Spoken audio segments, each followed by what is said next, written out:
welcome to another exciting episode of Riding Through the Unknown. I'm your host, Michael, and tonight we are joined by a guest who I had the honor and privilege to see live doing a presentation at the G6 conference, the first one in Florida.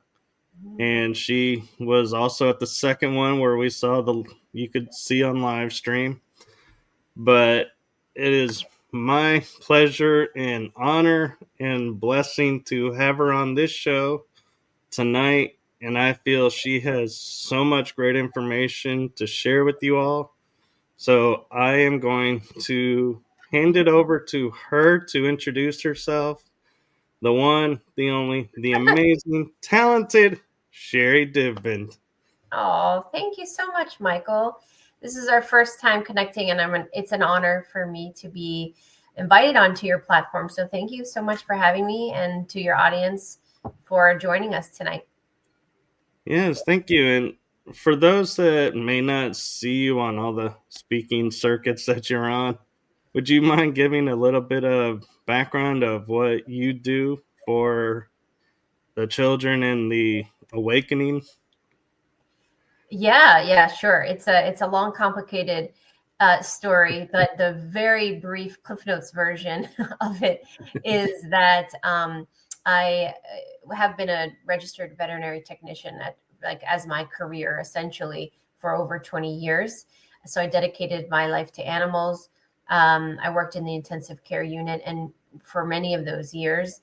And because I worked in such a difficult arena of veterinary medicine, I learned what's it called? Reiki. I couldn't think of the word. I learned Reiki because I was looking for alternative healing methods for the animals. I never was intending to work on people for many, many reasons that I talk about in my conferences and in my books that I've kind of explained my story. So I focused my attention on animals. I did animal communication for many years. I had a side business of animal healing. And that kind of geared me into the direction of human healing, healing work with people, because a lot of times when I would do animal communication with people's pets, the animals would tell me that it's their family members that are in need of the healing, and they're taking on their traumas, they're taking on their stress and their anxiety, and a lot of the behavioral issues they were having was a result of them trying to get their family members' attention, or the whole family, because they were under a lot of stress. So I was repeatedly telling the owner of the animal, I'm getting this message that you are in need of healing. And some were really open to that and others didn't want that answer. And so I had to decide whether or not I was willing and ready to then branch out and start to work and do healing sessions on people, because I had made a commitment to animals. I never wanted to work with people. Didn't really like a lot of people. Because I didn't have that trust for people, just due to traumas that I went through. And eventually I decided to start working with those people, and I started doing a healing practice. So it started out as I was doing energy healing and Reiki, and I started teaching people how to heal themselves, how to work with crystals, like esoteric and metaphysical. I became a teacher, and I started to teach large groups of people, small groups of people. I opened up a wellness center. Simultaneously to that, I started working at the National Zoo. So I moved from intensive care and critical care to wildlife and conservation. And throughout that journey, I was also having children, and my children, I have 3, and each one of those children has contributed profoundly to my awakenings, starting with my first when I was 23 years old. He really opened my heart and created this environment as a catalyst for my healing, my first level of awakening. And the animals were part of that as well. And then as I had more and more children, another layer of me went through a grand healing and awakening. And through that, my gifts transpired, and I started to tap in more to my innate abilities that I had turned off, I think, due to childhood traumas. So throughout those years, I started working with women and helping them have natural childbirth, called hypnobirthing, and I learned hypnotherapy. So I was a transpersonal master hypnotherapist, basically, and I would do sessions with couples to help them have natural births. And I did that for a while, and through that, I started working with children, because then I started working with their babies and their children, and then I started attracting a whole demographic of nonverbal, what I refer to as the labeled children. I don't use labels for specific reason, which we can get into, which I also speak publicly about, the mislabeling of children. And I started helping families communicate with their nonverbal children, or their labeled autistic or ADHD, helping them figure out the reasons why their child was having difficult and having these difficulties in school, and having these challenges, and not looking at people in the eyes, and having nightmares and night tremors, and they were very psychic, and how to help families navigate their psychic children. So from that, I have Aramis Creative Learning Center and Aramis Collective, which is a nonprofit where I work with New Earth children, and to help the families and the children themselves navigate through their psychic abilities, and the apparent new level of children that have come into this planet within the last probably 10 to 15 years. And I work with those children to help them navigate the world right now, because we're going through a transition period. So there's a lot of information to unpack there. So that's a really brief kind of synopsis, but there's a lot of different ways we can get more in depth if you want.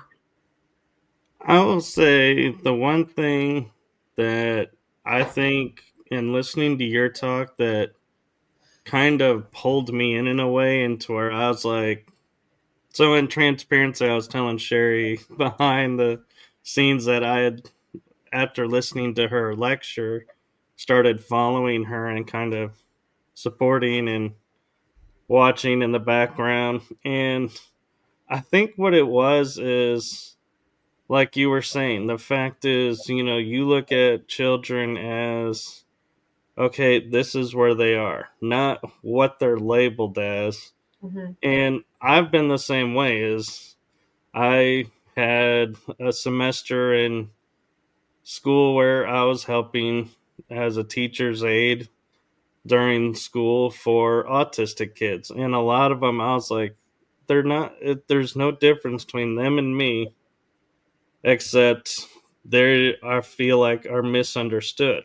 They're Mm-hmm. seeing the world on a whole different level than we are, Yeah. and because we don't understand it, we view them as the ones that are, quote, broken, when I feel like it's us that are the ones that are broken, because they're the next level. Right? They're here to awaken us, to activate us, and to help us see through the illusions. And that's why they're so different. And that's why they're labeled. I think the dark ones, what I call the dark players, want to label them so that they can scare parents, teachers, and humanity into thinking that there's something wrong with them, so that we can medicate them and try to push them back into the box of normal society the norms, that we're supposed to be good girls and good boys and follow what we're told, and these children don't do that. So there's something wrong with them, they're bad, they're rebellious, they need to be medicated, so they become numb, and then they forget who they are. And that's what they're trying to do. So my mission is to awaken parents to their knowing. And thank you for that comment, by the way. It was really nice of, I forgot the name who was up there, to advocate for their children and take them out of that box and let them be who they are, and let them activate and awaken everyone else around them. All right, that was harmonious stasis. Yes, thank you. And I agree. And I feel like it's, you know, I wonder your thoughts of if it's because, like, we had people like James Twyman who said, oh, here come the indigo children. They're going to reinvent the world as we know it. And so they put like a huge target, so to speak, on them and made them feel different from everybody else. Like they're the special ones. And so I wonder if our quest to kind of identify them as the next evolutionary track or an awakened state are we doing a disservice by pointing that out and saying, pointing fingers at them and saying, look, here's, where we're heading. Look here, because then I feel like, yeah, that's where the dark ones come in and try to suppress. You're right to some extent, but not at the same time. And I don't like using terms right or wrong, because no one is right or wrong ever. It's just points of view and perspectives. But what's happening here is they are very intelligent. A lot of they're on a spectrum themselves. The dark players of AI, reptilian, Draco, Gray, galactic, of all capacities. But a lot of the times they're connected to the lower vibrations, the lower dimensions, and that's kind of where they reign control over, and they try to keep us suppressed within it. So and that's where we get this term, the matrix, from. So if imagine if you're the architect of this matrix or the controller of this matrix, you know who's in it. It doesn't matter who you are. They don't look at us as Sherri and Michael. They look at our frequency. So if something comes into the quantum realm of the matrix, for example, the 3D, they're not looking at Michael. They're looking at Michael's frequency from the time you are born or the time you're even conceived. They know that you're here. They know that you're coming. They know what you're here to do. They know where you come from. You don't need to announce them. So whether they were announced as the indigos or not, they were already being attacked before they even came, because the dark ones knew, the dark players have known that they were coming. So that's why in the 80s and the 90s, we had a high volume of SIDS, sudden infant death syndrome. And we also had movies like, what's that movie called? Nightmare on Elm Street. Why are those two things important? One, because the way that the dark players can get to us is through the astral. That's why we're experiencing an astral war right now. The spiritual war, the ascension is an astral war on our consciousness. So they are interested in our consciousness, because then they can enslave the body. It's the consciousness they want. The body is just a byproduct of the consciousness. So they can control us by using our body, but it's the consciousness that they want. So if they are attacking us in the astral realm, they do that when we are sleeping predominantly. Then they can get to us from anywhere. So the high volume of SIDS, crib death, that we experienced in the 80s and 90s, some in the late 70s, was actually a nefarious act by AI and different technology to disconnect the life force energy of children in their cribs, because they were starseeds. They knew that so nobody announced that they were indigos. They just knew their frequency was in a high alignment with an alignment with which they could not control, and they foresaw that what they were here to do. They had to disconnect that. Same with the movie Nightmare on Elm Street. That was a true story. We know that they hide in plain sight. So they tell us what they're doing. We just think, oh, it's a movie, it can't be true.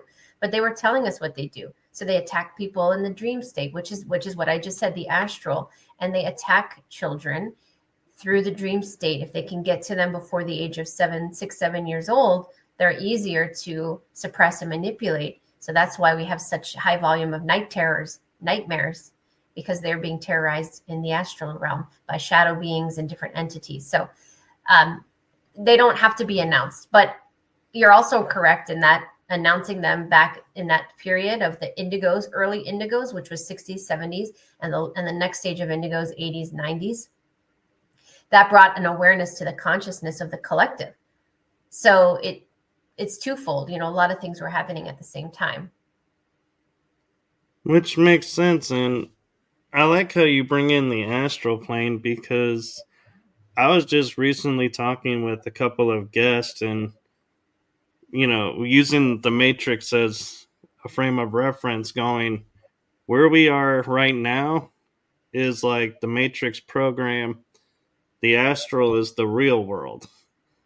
And so, and we were also like, we were discussing, how it's interesting that when we awaken ourselves, we learn how to work the astral plane before operating here. In my opinion, it's like we start to realize I can travel into space without a suit in the astral plane. Mm-hmm. I can go to other worlds in the astral plane. But here, I'm still okay, yeah, I need a car to go from here to the store. Right? Yeah. That's exactly what they want us to believe. They want us to be in this illusionary reality where there are limitations, and the limitations are only compounded by our mind and our processing speed, what we believe, our limited beliefs. So we actually are creating our own prisons, and they laugh at us because they suggest things through all sorts of programming, AI technology, black box technology, voice of God technology, all of these advanced technology that they have, plus the television programming and all the things that they do. I talk about that a lot in my third book, Starseeds and the Great Awakening, where I get into 3D, what I call 3D interference. All of those things are designed to keep everybody in that mentality of I'm limited, I can't do that, I'm not special, I'm not unique, I don't have these abilities. And then they start looking to other people that do have those abilities, and they worship, oh, I want to be like you, and then that puts you in the vibration of lack. So it's a design. They're very smart how they manipulate. It is. And, talking about television programming, I grew up and I'm not going to say I was like any special TV shows or anything that like were anything, special that, helped me awaken or anything. But I noticed I would gravitate to shows like Doctor Who. I just fell in love with that show. And people would say, "What is it?" And I go, "Well, look at what this guy can travel through. Yeah. And if something happens, he regenerates into a new form, new personality. He keeps going. Right. And we were introduced to all these different races. And he never was one to use a gun. And I always thought that was interesting. He could win a battle using his mind and wits. And when I hear, like, oh, everything is programming, I'm like, in my mind, I'm like, huh, I wonder if this show is one of those, like, white hat programmings that was snuck in to go, Yeah. look, this is what you can do versus, Right. oh, we're a slave to this or that. Exactly. Exactly. They're very smart, and Star Trek too. There are so many. I mean, there are dozens and dozens of shows we could say right now, but those are kind of like the pioneers of the shows, and they use it against us as well with the psychological element to it. They numb us into not feeling anything about people dying on screen or horrible things happening. I mean, we're so numb to it now. It's not like we don't even bat an eye when we see scenes in the movies where people are being shot or terrible murder scenes, things like that. Children are watching and they think it's funny. Look how far we've come as a collective, where children today think it's funny. Whereas when we first started, we were like, oh my gosh, can you believe it, to feeling sad, to all these emotions. And now it's entertainment, like kids and people love it. And that just goes to show you how far they've pushed it. And now we are completely numb to it. So now we're inviting that chaos and that level of atrocities into our reality, because now we're picturing it and we're essentially condoning it without realizing it. It's all psychological warfare. It is. And I never realized, like, watching, like, shows like G.I. Joe or He Man or, those kind of cartoons. Every episode, they would fight the fight with the same characters. Mm-hmm. One would overcome the other, and then it would happen again the next day. Nobody really was killed except for the robots. I noticed, I was just thinking about it, the android characters or robotic characters would be the ones that would be destroyed, but the human characters would never get hurt, never get.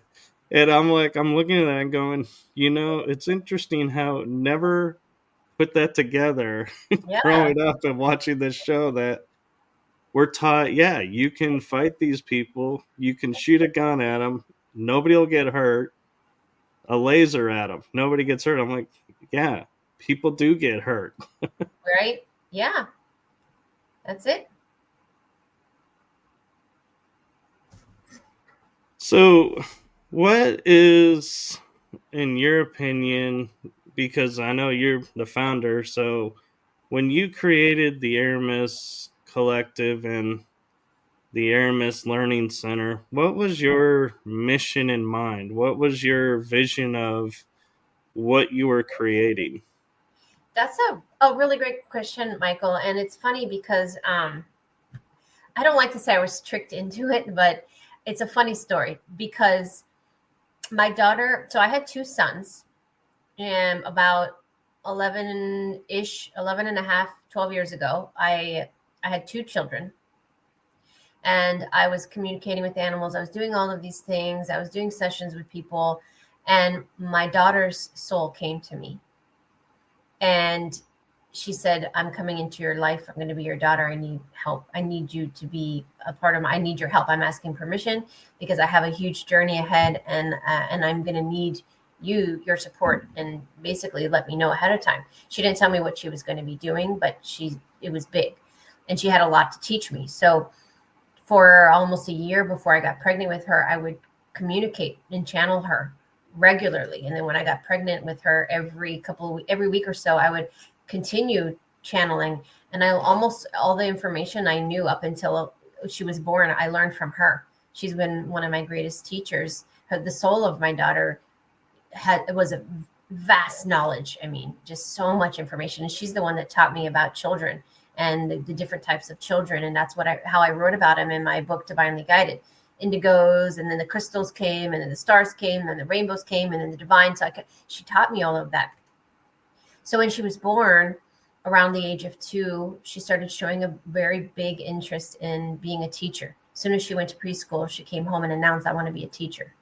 Well, I was already a teacher doing so many different things at that point. Not a teacher for children, but teaching classes, hosting spirit circles. I had my wellness center. I mean, I was doing so many different things. So I thought perhaps what she was requiring of me or asking for me to help her with was to create metaphysical centers for children that are new, like these new earth children, like support centers, like kind of like a Sunday school, but not religious, where children can come and learn about their psychic abilities and learn esoteric and metaphysical subjects and learn about all the things they're not taught in school, energy and emotions and all these things that I was teaching adults, but I thought children should be learning these things too. So I thought that's my grand epiphany. I was like, that's what I'm supposed to do. She's gonna help me build these metaphysical centers for children that are going to be really big. So I started with that, and I was so excited about it because I thought this is such a beautiful idea. And I started teaching classes in my wellness center for children. That was during the pandemic is when I came up with that idea. I announced it on several podcasts that I was a guest on. I named it Divinely Guided because I kept hearing Divinely Guided over and over. My second book's name is Divinely Guided. I was told that these children are divinely guiding us. And so I was hearing that term a lot. So I decided I'm going to name this metaphysical center Divinely Guided Children. And it was called like a metaphysical center for children or something like that. I can't remember exactly. But then COVID happened and the pandemic and everyone knows what happened at that point. And children were faced, they were forced home and to do school through Zoom. And a lot of parents became acutely aware of the education system and the disservice it was doing. And more parents were talking to each other than they ever were before because they weren't distracted by, their normal job, like, being in the matrix, basically everything stopped. And now people were suddenly talking to each other. And I was going on podcasts talking about children and things that I knew. And I received overwhelming emails by the thousands from people all over the world. I mean, everywhere in Australia, Europe, Canada, all over the place. They were saying, I love your idea. When are you going to open one of these centers in my area? I would love for my child to go to something like that. I want to take them out of school. And it just became so much bigger than I expected. I said, I don't know if I want to take on the education system. That's not really my forte. I'm a spiritual advisor and I'm a coach and I work with children, but not in like the core curriculum that we call school. So my grand vision shifted to, okay, now I understand. I had that epiphany this is what because she wanted to be a teacher, and her whole life was school at that time. And I realized, oh, this is what she wanted. It's not just a metaphysical center. Like, I am helping shift the trajectory of the future of education into conscious-led education, what I'm doing now. And I changed the name immediately to Aramis Creative Learning Center to honor her, because this is her legacy. This is what she wanted. And so it's been about 4 years now, and it's strictly online right now, so we can service children all over the world. I mean, it's as long as they speak English right now, because it's English led and within the time zones that are appropriate for people that are accommodating to their time zone. But it's really focused on esoteric and metaphysical topics for right now. But the grand idea is to open physical centers in the States first, and then expand internationally to create Aramis resource centers everywhere, but each individually led by the parents in the community on what it is that they need in their community, because it's going to be different whether you're in rural or you in the city. Where are you located? It matters. And so that's what we're working on now, is trying to get the first the first location open in Florida, and then expand from there. So the vision started as this small little thing, and it's turned into this grandiose, and I'm very protective over it, because I believe that I am an ambassador for the New Earth children to shift the future, and the generations to come, to no longer be indoctrinated, and to have a safe space for learning that is self-directed and family-directed, and they have a choice on how they learn. And there won't be any labels anymore, because we won't need them. We're not trying to put them in boxes. They're able to be who they are. And the mentors, which I call, instead of teachers, we're changing the language. We don't use school, because that's an anagram for louche. We don't call them teachers. So it's all about supporting. So we support them in their journey. It's completely different than what we see right now.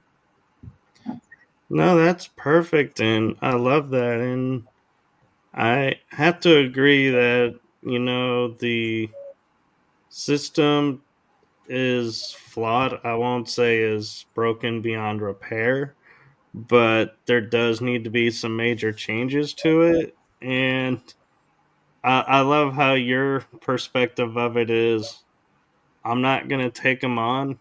I'm just going to offer an alternative, which in their free time. So it's not like you're not saying, oh, the classes are only available during school times. So, Yeah. and so that's perfect. And I, I can't help wondering, you mentioned two key things that piqued my interest in your intro as well about yourself. And that was, with the traumas that you experienced growing up and in life, you went into veterinary. So I'm wondering if you feel like the work with the animals and how you talk about communicating with them helped prepare you for this next stage. 1,000%, Michael. Absolutely. That is the epiphany that I came to when I was, really far into my veterinary career, if you want to call it. And I felt myself pulling away. And I thought to myself, gosh, what a waste. I've wasted all this time, and I'm going to go in a completely different direction. And I'm working with children. And I felt like I was abandoning the animals. And I felt a little bit a little bit of remorse, guilt about it. Right. Because I'm like, well, how can I dedicate so much time and say I'm going to fight for the animal kingdom? I'm going to save every animal, because that's what I thought as a young girl.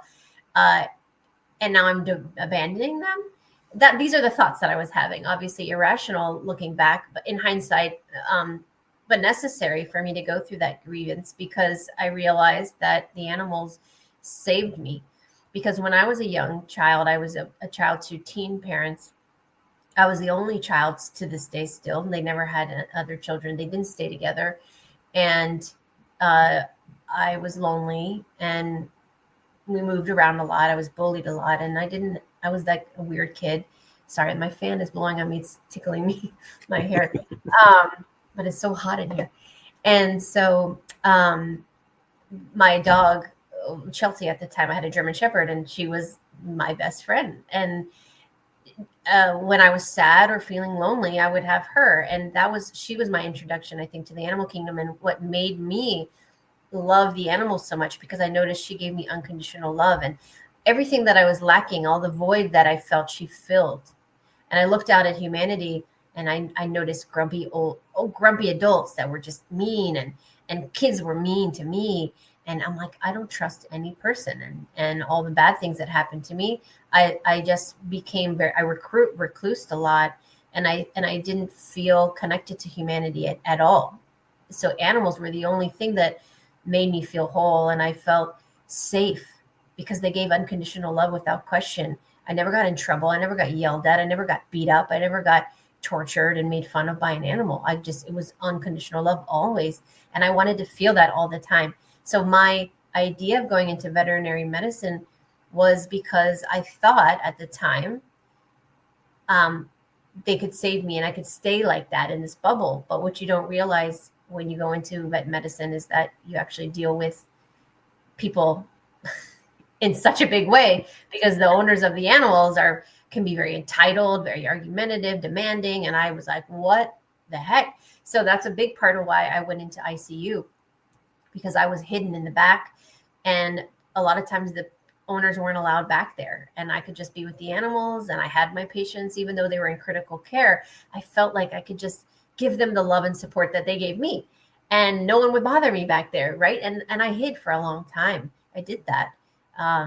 So that wasn't a doorway for me, I think, to the animal kingdom in general at large, because I am very connected and very close to the animal kingdom to this day. And I still work with them, and it has come full circle, because I do still do animal communication. I do help a lot of people and their pets, and I still communicate with the animals all the time, and the animal kingdom, the wildlife, and they help me a lot to protect me, to guide me through the sessions I do with children and adults. So in a weird sort of way, it has come full circle. But I just didn't put that together until much later. But that's a really good question. Right. And another question I have for you is, it's kind of a theoretical type of question.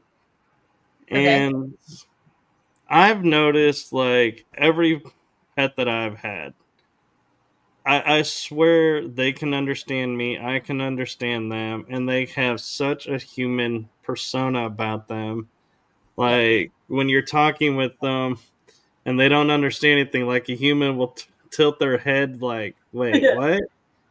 My Yeah. dogs would do the same thing. They would start to tilt their head. Or I had my mini schnauzer. I could throw a bunch of tennis balls in a corner, different colors, and say, grab the purple one. And he would. Or if I said, where's the purple green one? He would go through, sniff around, grab the purple green one, and bring it. I mean, we had such fun playing with this. And in the back of my mind, I was like, for a colorblind dog, he's doing really good at picking out the right colors. And I'm not telling him, go, to your right, to your Right. left. It's like Yeah. he's finding it on his own. And so, do you feel like there is some humanic intelligence in the animals that we're tapping into, if you're aware? Absolutely. Yeah. And I'm writing my newest book right now that I'm writing is called Healing the Human Animal Bond, because I am now focusing my attention, at least right now for this current book, to help humanity reconnect and understand the connection that we have with our animals at large, but specifically domestic versus wildlife. So domestic animals have a very specific soul contract with humanity, with humans. And they are, a lot of the time, our guardians. They're very wise, ascended beings. They're not on the low hierarchy chain of advancement, and they're working their way up to human. Many, if not most, are in our soul family, and they volunteer to come into our life and be our dog or our cat or whatever they choose, based on what we want. So it's our preference. Okay, I know that Sherri's a cat person, so I'm going to have to come in as a cat. I'm just using an example randomly. I have cats and dogs, but they'll choose whatever is conducive for your environment and what you need and what you're capable of having. And they'll be with you during that short period. That's why they live short lives. At least right now, their lifespan is going to get longer in the future. But they come in and they teach us. So they give us that unconditional love and support without question to teach us unconditional love, like what I learned from my dog, to receive that so I could then give it out. So they're already very evolved. So they're connected in tune with us telepathically. They can communicate with us. So they don't necessarily use their vocals and speak in words, but they can transmute messages with us back and forth. So if you're telling them, get the red ball, they see the red ball in your mind. They're communicating. They know exactly which ball you're talking about because they're connecting to you, and they can see you grabbing the ball that you want. And there's such a profound connection.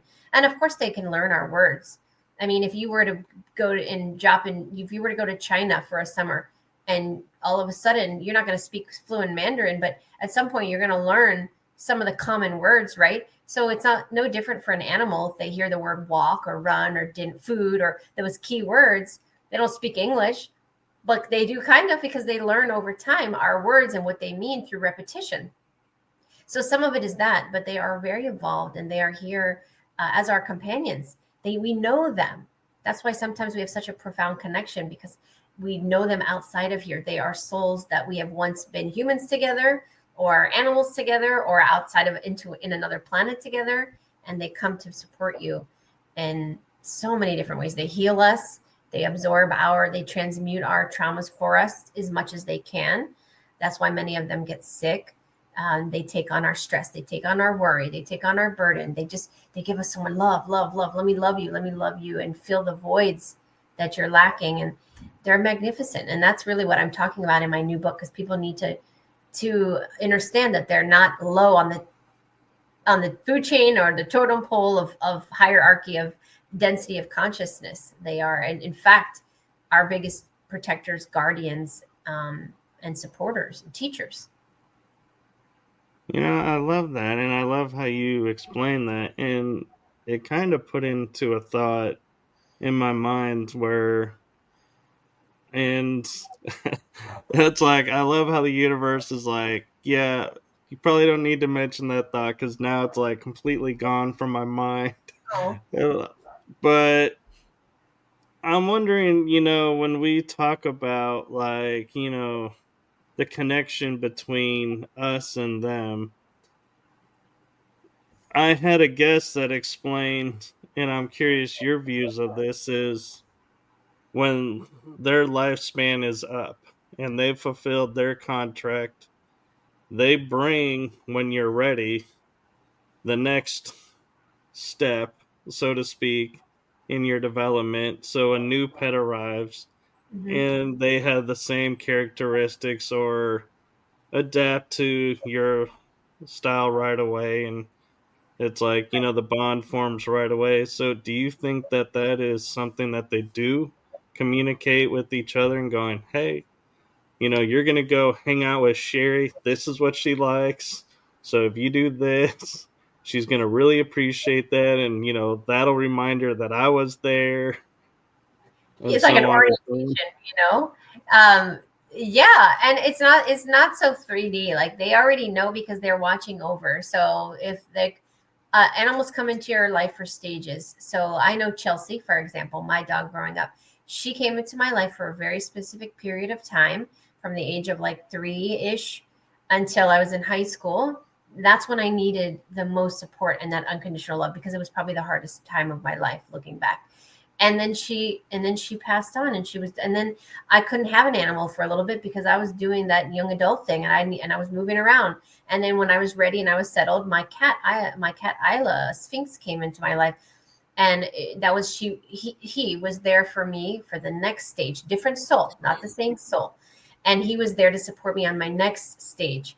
And then he passed away, and the same one who I have now in a different body, different Sphinx, but it's the same soul, came back again. So the same soul can come back more than once, or different souls that from the other side will have periods of time that they'll agree, okay, I'll come in for this period because she needs this or he needs this. And then when I'm done, you come in, or I'll come back in 10 years later when she's ready for. So it's planned out, and they don't really need to talk to each other and say this is what she likes, because they can watch the whole time. And somebody made a comment, Harmonious Ceases said something about how her dog is like a human. Absolutely. I just had a dog that passed away. Her name was Shiloh, and I had her in California when my son was born, and we had her for a period, maybe 13 years. She was not a dog.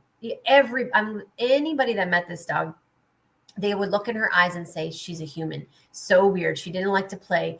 Anything a dog would do, didn't want to be outside, wanted to sleep inside, wanted to be with us, like zero characteristics of a dog. If you threw food at her, like it would hit her in the face. She's like, why are you throwing that at me? Like, just a complete opposite of any dog. And it just became a joke. And she was in my life to teach me animal healing. So she taught me Reiki and how to work with animals. And she taught me. So she agreed to be an animal, but she didn't want to be she didn't enjoy it. She was not happy to be a dog, but she did it for me. So there you go. They come in for different reasons. I just had an interesting thought pop in my head, and no, it wasn't the one I had earlier. This is a different one, but it's a concept that I feel like maybe you can answer, because you and I both had the metaphysical background. The term walk-in, where a spirit comes in and a soul takes possession in a positive way of a body to fulfill an agreement between the two.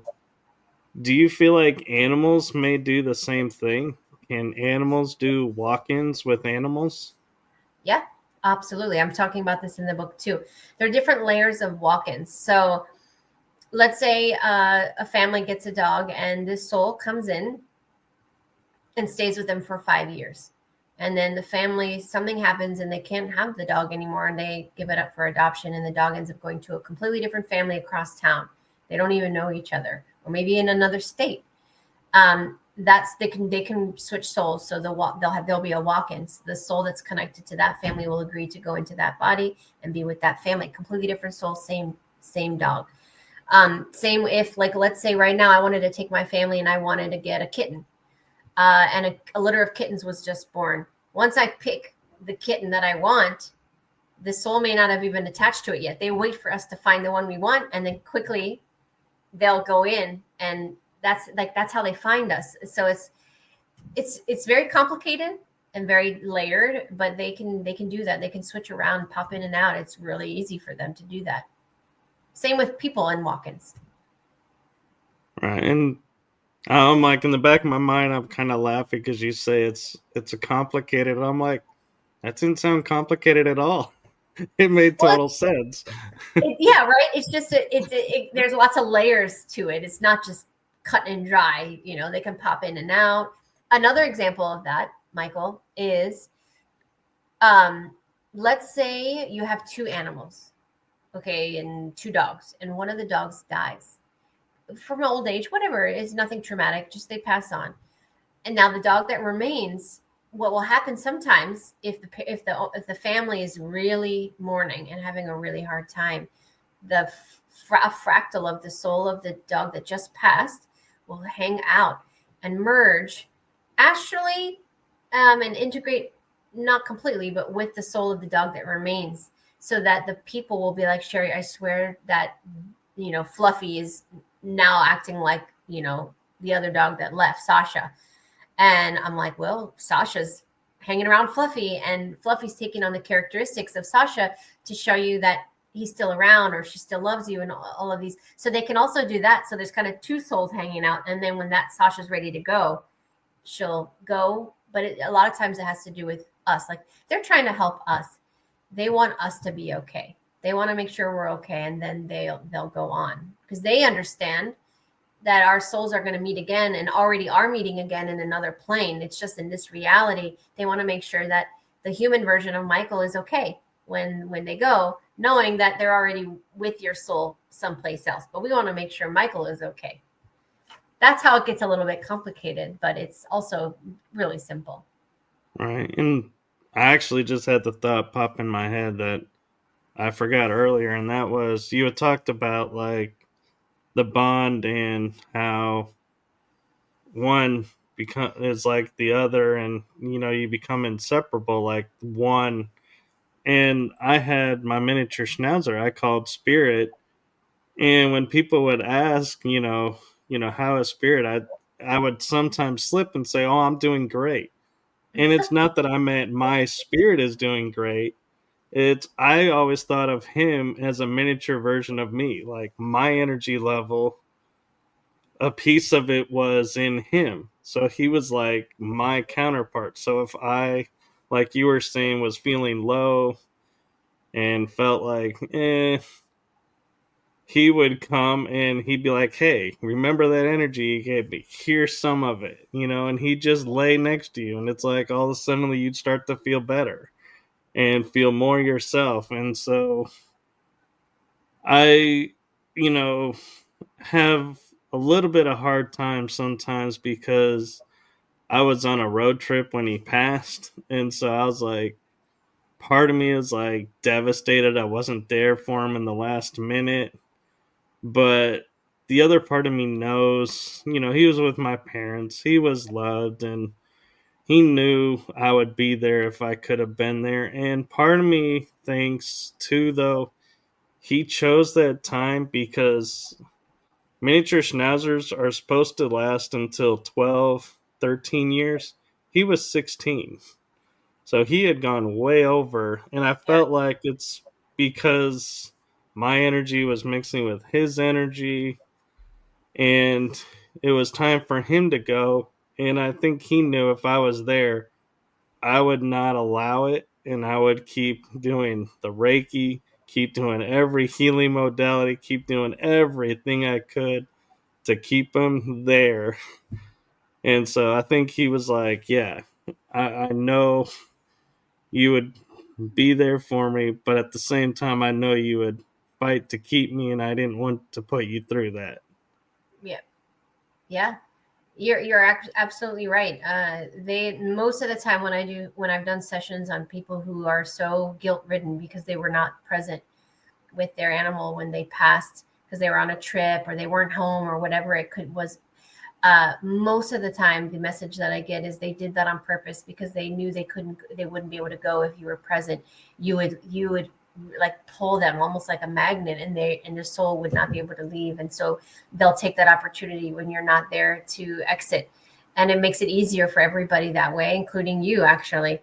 Um, and the second part of that is this isn't as common, but I've seen it so enough times now that I'm writing about it in my book as well, and I've also talked about it publicly many times.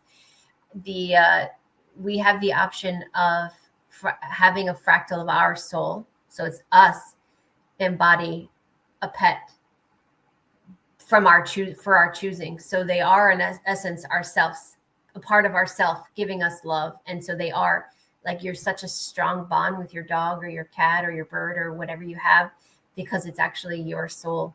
It's you coming down to give you the unconditional love that you're not getting to love yourself. So like in essence, you're loving yourself and supporting yourself and protecting yourself. And so that does happen. I've seen it many times where that soul of the animal is you. It's another fractal of you. I'm kind of curious, and I know we're getting close to the hour, but we got. I want to ask this question because it's something that's been on my mind. Is we adopted without knowing we adopted a blind and deaf dog. They misinformed us of who we were getting because it was long distance, and our vet explained all of that, how that works. Right. But what I found interesting was if I was on the floor, was the only one that could pick him up, so to speak, and put him on my chest, and he would be okay. Or if we had to go to the vet Mm-hmm. or to the grooming place, I was the only one he would allow to pick him up to put him where he needed to go. And I've often wondered, because we didn't have him that long, was that like just a stepping stone awakening, or was that more of a he lived a troubled life, needed loving in a way, and knew we would give it to him, so he chose to live out the last of his days with us? Beautiful question. And so, as I mentioned in the beginning, many animals choose to come here for us, but there are a good number of souls that have experienced lives as animals that have endured massive traumas.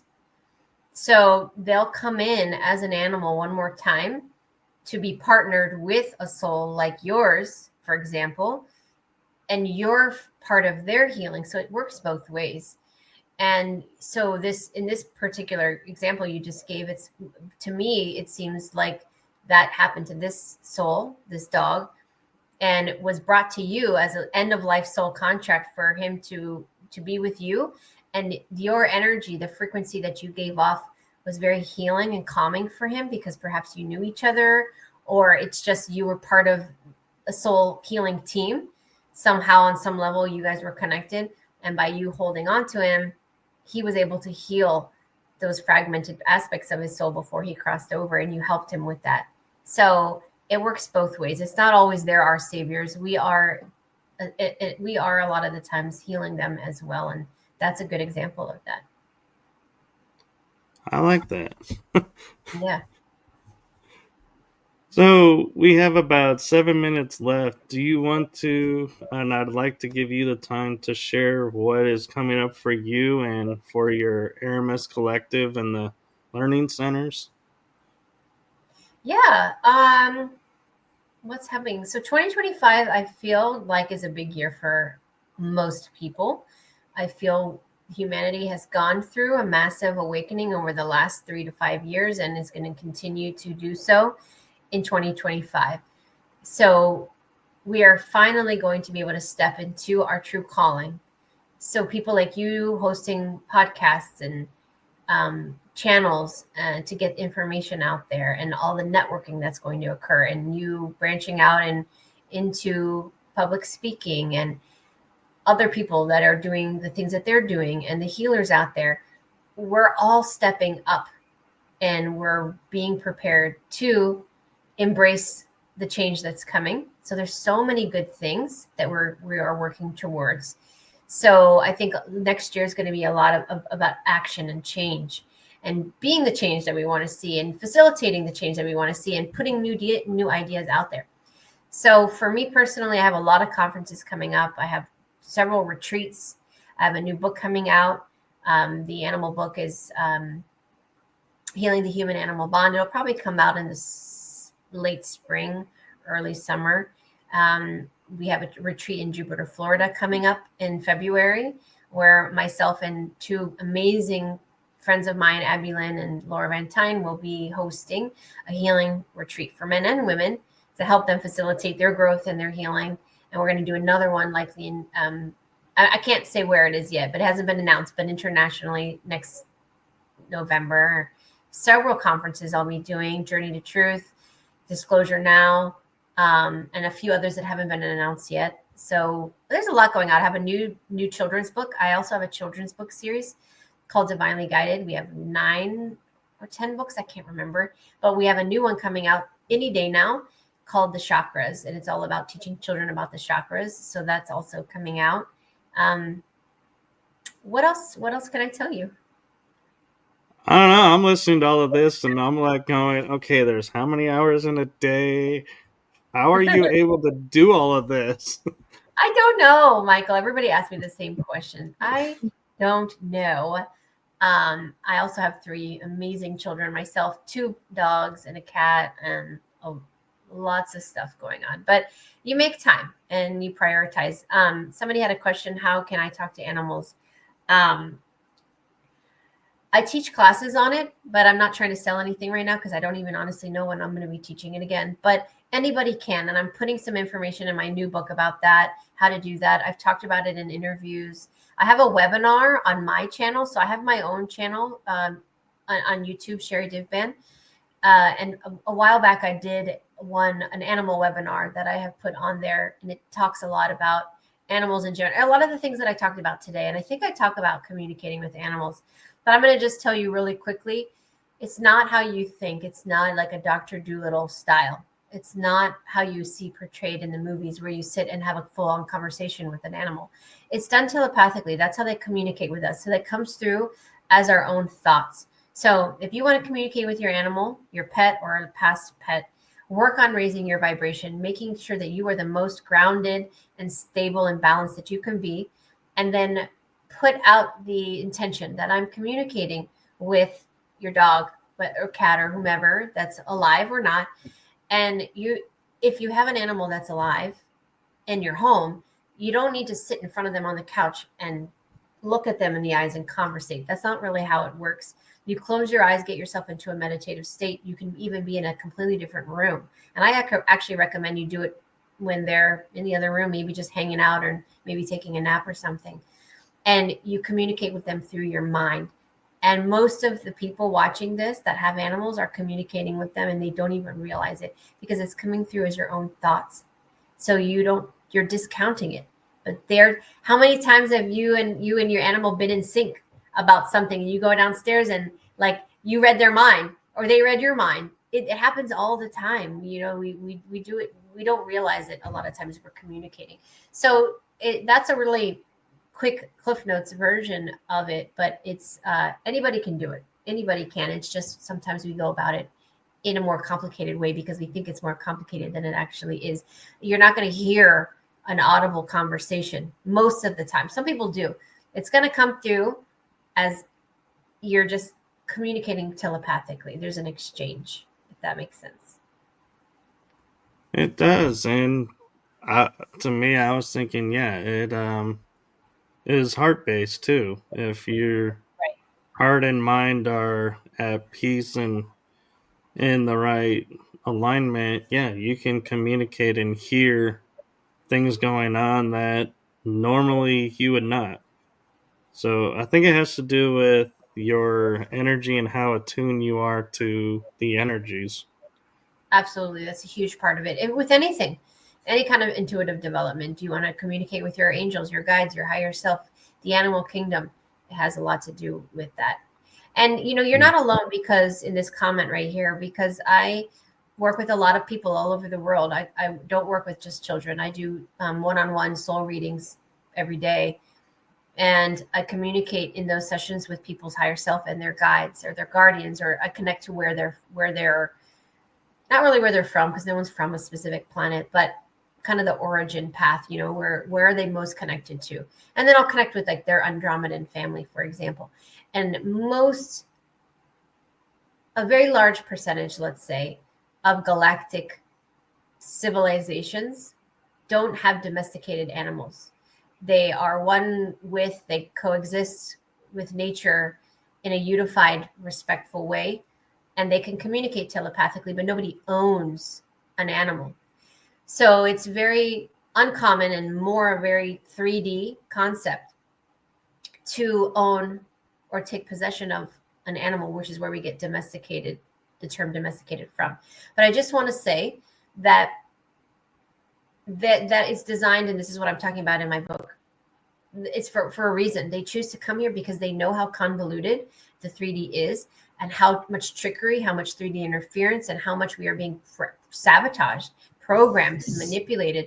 So just like Starseeds volunteer to come on this planet to influence in a positive way and to awaken and activate people around them, animals are here to be our companions, to support us. They choose to come. Many of them have chosen to come here to help awaken us and to help us heal. Unfortunately, though, there's always the downside of people who take advantage and harm animals, and we know the dark part of it. So there's dark and light, there's contrast, there's duality, but most of them come here because they want to help us. And that's why I honor the animals, and I have such a beautiful, respectful relationship with all animals because I feel their support, and I don't ever look at them as they're beneath us. My animals are sleeping on the bed on a pillow, the same pillow I'm sleeping. You know what I mean? Like, they're very spoiled because we love them unconditionally, to give them that same love and respect back that they give us. Yeah. Real So, quick, I know we're wanting to do on the hour, but I had a quick sure. observational question for you.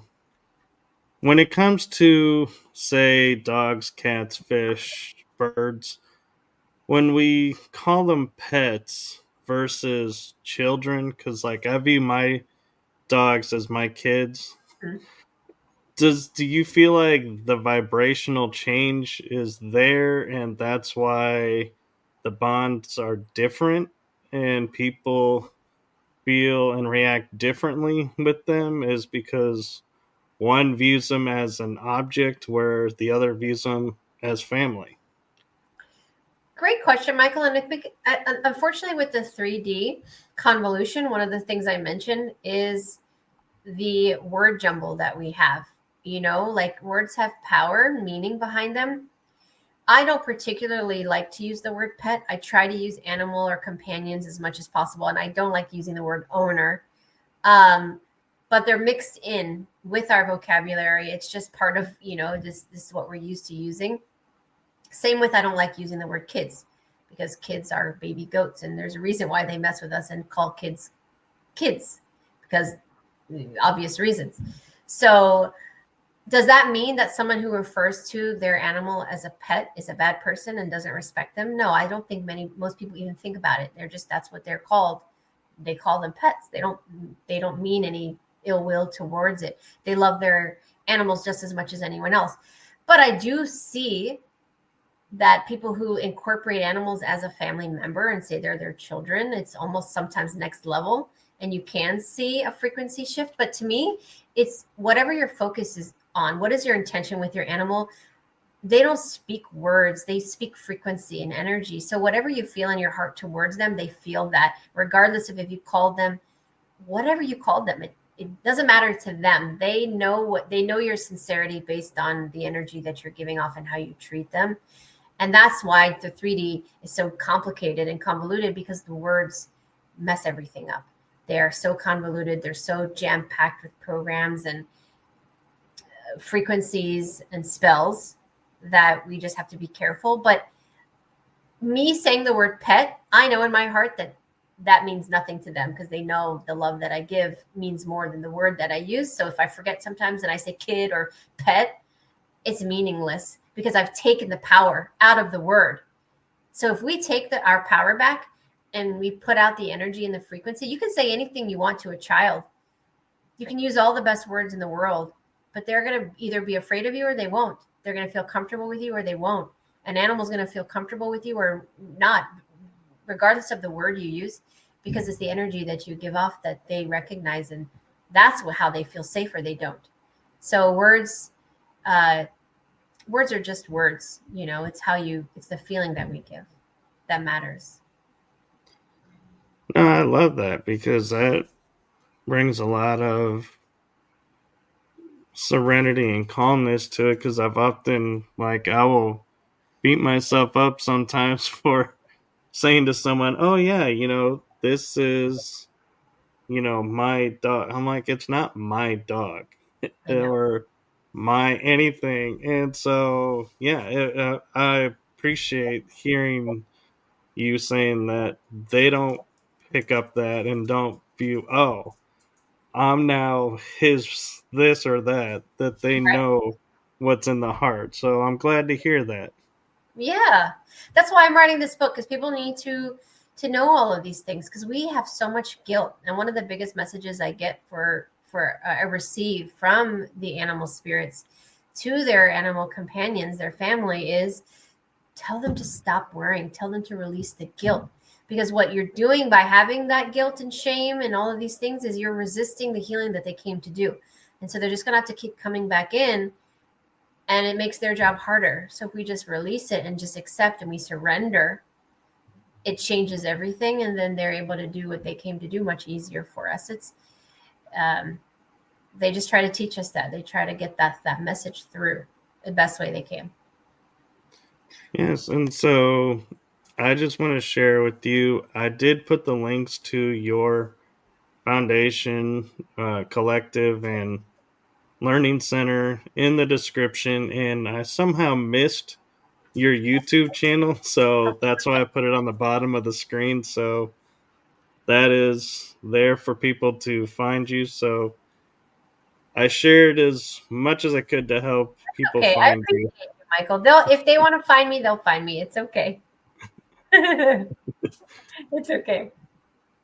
But I just want to say, with Thanksgiving being tomorrow, a very heartfelt thank you for coming on and sharing your time with us tonight. I know you have your kids waiting for you, so I'll make it brief and just say thank you for coming on and thank you for being a guest. And hopefully, we can get you back on for another episode and talk some more about this.